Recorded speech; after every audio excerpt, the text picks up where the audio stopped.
السلام عليكم ورحمة الله تعالى وبركاته. مرحبا بكم في وصفات مغربية مجربة. مبروك عليكم رمضان، الله يدخلوا علينا وعليكم بالصحة والسلامة وباش ما تمنيتوا. بسم الله. غنديروا اليوم شوية ديال البلبولة بالحليب والزعتر.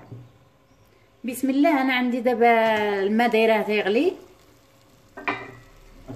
عندي هنا واحد الرابعة بعدا ديال البلبولة، عندي ربعه ديال البلبوله، ها هي راني غاسلاها محيده منها النشا ديالها. داك النشا لقيت فيها بزاف ديال باقي فيها الطحين، وغسلتها مزيان، غسلتها وعاودتها وسقطرتها بديك الصفايه وخليت على البلبوله.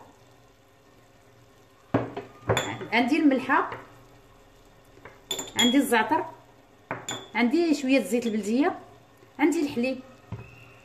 بسم الله. انا دايره دابا الماء تيغلي، غادي ندير فيه ديك الملحه على حسب الذوق، كل واحد يدير على قد جهدو. غادي ندير داك شويه الزيت،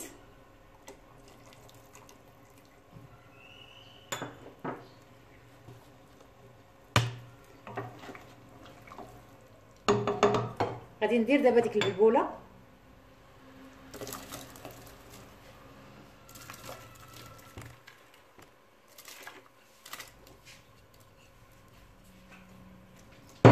انا البلبوله دايره رابعه، ممكن نتوما ديروا على قد جهدكم. غادي نلوحوا البلبوله ونبقاو نحركوها باش ما تلصقش لينا في القاع الطنجره، مره نحركو شويه وتنغطيو. ما غاديش نغطيو عليها مزيان، غنخليوها بحال ما هكا. الا غطيتو راه غتفيض لكم الطنجره، لان كتطلع ديك الكشكوشه ديال البلبوله كاع الحاجه اللي بالحليب كاع تطلع تتفيض على الطنجره. نغطيوها بحال هكا ونخليوها مره نحركو. هانتوما من بعد ما طابت عندي البلبوله هنا، ها هي.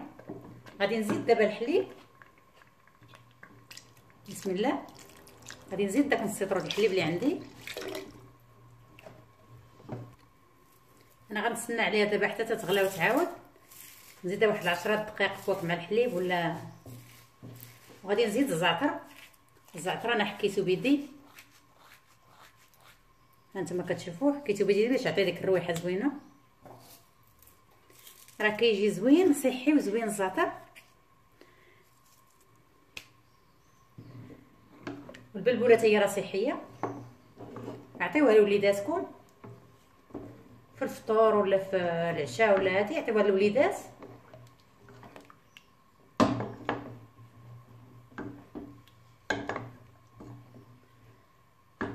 هي واحد 5 دقائق ولا هكاك وغادي نطفي عليها ان شاء الله.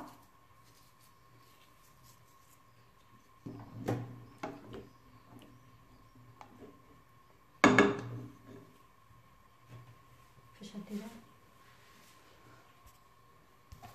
ها هي البلبوله من بعد ما طابت. انا زدت شويه ديال الزعتر لان تتعجبني انا سميتو الزعتر من الفوق.